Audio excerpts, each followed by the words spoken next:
श्रीमद् भगवद गीता यथारूप अध्याय 15 पुरुषोत्तम योग अथवा मुख्य योग the yoga of the supreme person.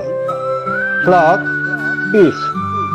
देखो, ये इस अध्याय का अंतिम श्लोक है और इसमें अब भगवान के बारे में कितना बताया जाए। समझने वाले के लिए तो इशारा बहुत होता है महाराज, और नहीं समझने वाला तो फिर नहीं समझता है।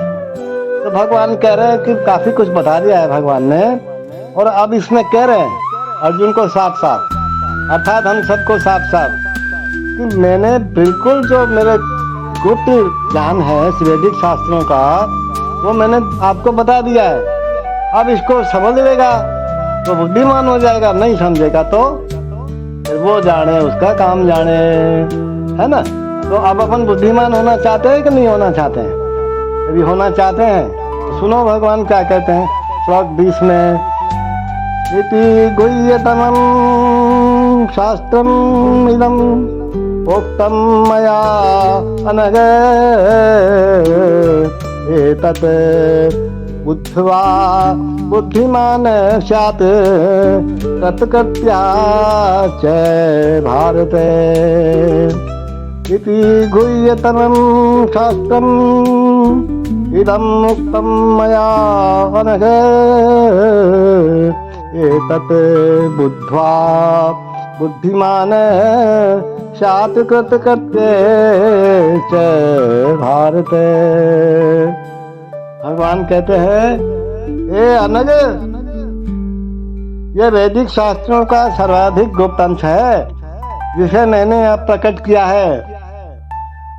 और सुन, जो कोई इसे समझता है वह बुद्धिमान हो जाएगा और उसके प्रयास पूर्ण होंगे। भगवान की गारंटी लग रही है।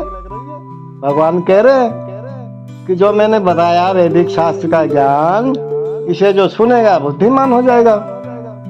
तो भगवान ने स्पष्ट कह दिया कि यही सारे शास्त्रों का सार है, और भगवान ने इसे जिस रूप में कहा है, जिस तरीके से भगवान ने हमको समझाया है, हमें उसी रूप में समझ जाना चाहिए।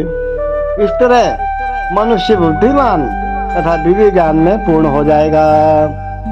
दूसरे शब्दों में, भगवान के इस दर्शन को समझने तथा उनकी दिव्य सेवा में प्रवृत्त होने से प्रत्येक व्यक्ति प्रकृति के गुणों के समस्त कलमश से मुक्त हो सकता है। जब ये करोगे ना, तो प्रकृति के जो झंझट है बहुत सारे महाराज, जो सुबह से शाम 24 घंटे हमारे पीछे लगे रहते हैं, हम परेशान रहते हैं, उनसे आप मुक्त हो जाओगे।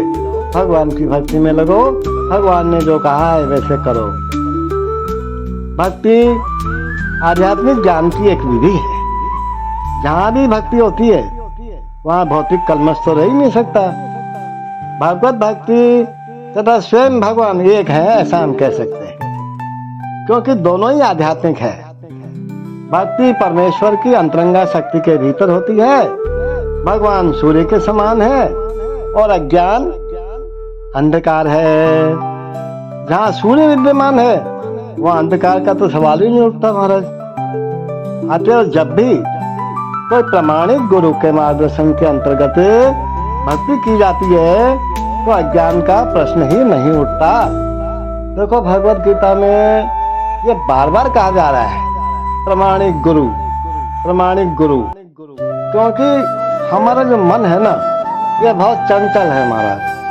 हम अपने आप ही कुछ सोचते रहते हैं, कुछ समझते रहते हैं, और बहुत ज्यादा कंफ्यूजन में भी रहते हैं। उन्होंने तो ऐसा बताया था, उन्होंने ऐसा बताया था। आप एक पे विश्वास करो, भगवान की वाणी पे विश्वास करो, तो आपका भौतिक कलमश भी दूर हो जाएगा। भगवान की भक्ति में आप लग जाओगे। प्रत्येक व्यक्ति को चाहिए कि ये जो कृष्ण भावनामृत है उसको ग्रहण कर ले, और बुद्धिमान तथा शुद्ध बनने के लिए क्या करे? भक्ति करे। जब तक कोई कृष्ण को इस प्रकार नहीं समझता और भक्ति में प्रवृत्त नहीं होता, तब तक सामान्य मनुष्य की दृष्टि में कोई कितना ही बुद्धिमान क्यों न हो, वो वास्तव में बुद्धिमान नहीं है। कोई किसी को कितना ही बुद्धिमान बताए, कोई किसी को कितना ही पहलवान बताए, कोई किसी को कितना ही ज्ञानी बताए साहब बहुत ज्ञानी हो आप, लेकिन जब तक वो कृष्ण भावना अमृत में नहीं है, भगवान की भक्ति में नहीं है, ये सब कहना निरर्थक है।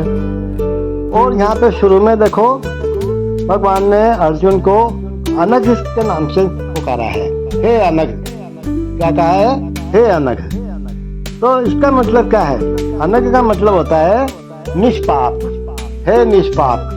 भगवान अर्जुन को निष्पाप बता रहे हैं। इसका मतलब यह है कि जब तक मनुष्य समस्त पाप कर्मों से मुक्त नहीं हो जाता, तब तक कृष्ण को पाना समझना बहुत कठिन है। उसे समस्त कल्मश, समस्त पाप कर्मों से मुक्त होना होता है, तभी वह समझ सकता है। लेकिन भक्ति इतनी शुद्ध और शक्तिशाली होती है कि एक बार आप भक्ति में प्रवृत्त हो जाओ तो मनुष्य स्वतः ही निष्पाप हो जाता है। पहले निष्पाप होना पड़ेगा ना। मोहि कपट छल छिद्र न भावा, निर्मल मन जन सो मोहि पावा। भगवान ने कहा है रामचरितमानस में, शुद्ध भक्तों की संगति में रहकर पूर्ण कृष्ण भावना में भक्ति करते हुए कुछ बातों को बिल्कुल ही दूर कर देना चाहिए। अब क्या बात है? सबसे खास बात यह है कि जिस पे अपने को विजय पानी है वो क्या है? हृदय की दुर्बलता। हमारा हृदय बहुत दुर्बल है, हमारा बहुत दुर्बल है। पहला पतन तो क्या कब होता है? प्रकृति पर प्रभुत्व जताने की इच्छा के कारण होता है। ये मेरा, ये प्रकृति का मालिक मैं है? ये सब मेरा है। अरे भाई मेरा ही है, फिर भगवान का क्या हुआ फिर? तो पहला पतन प्रकृति पर प्रभुत्व जताने की इच्छा के कारण होता है। और इस तरह मनुष्य भगवान की दिव्य प्रेमा भक्ति को त्याग देता है। भगवान से प्रेम नहीं करेगा वो, जो अपना अपना करेगा ना, तो वहां पे भगवान नहीं आ सकते कभी भी। और दूसरी दुर्बलता क्या है कि जब कोई अधिकाधिक प्रभुत्व जताने की इच्छा करता है तो वह भौतिक पदार्थ के स्वामित्व के प्रति आसक्त होता है। अब प्रकृति में अपने आप को मालिक समझेगा तो प्रकृति की वस्तुओं को इकट्ठा करने की भी सोचेगा ना, तो वो इकट्ठा करने की सोचेगा तो फिर भगवान की भक्ति तो कर नहीं सकता, वो भगवान से प्रेम कर नहीं सकता। इस संसार की सारी समस्याएं, ये जो हृदय की जो दो दुर्बलताएं बताई गई हैं, इन दो दुर्बलताओं के कारण ही है। Now, the Lord says to the Arjun, this is the most confidential part of the Vedic scriptures, O sinless one, and it is disclosed now by me. Whoever understands this will become wise, and his endeavors will know perfection. What the Lord says? The Lord clearly explains here that this is the substance of all revealed scriptures, and one should understand this as it is given by the Supreme Personality of Godhead. Thus, one will become intelligent and perfect in transcendental knowledge. In other words, by understanding this philosophy of the Supreme Personality of Godhead and engaging in his transcendental service, everyone can become freed from all contaminations of the modes of material nature. Devotional service is a process of spiritual understanding. Wherever devotional service exists, the material contamination can't coexist. Devotional service to the Lord and the Lord Himself are one and the same because they are spiritual. Bhakti and Bhagwan. The Lord is said to be the sun, and ignorance is called darkness. Where the sun is present, there is no question of darkness. Therefore, whenever devotional service is present under the proper guidance of a bona fide spiritual master, there is no question of ignorance.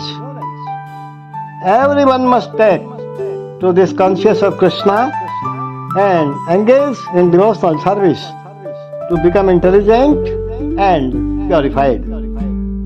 Unless one comes to this position of understanding Krishna and engages in devotional service.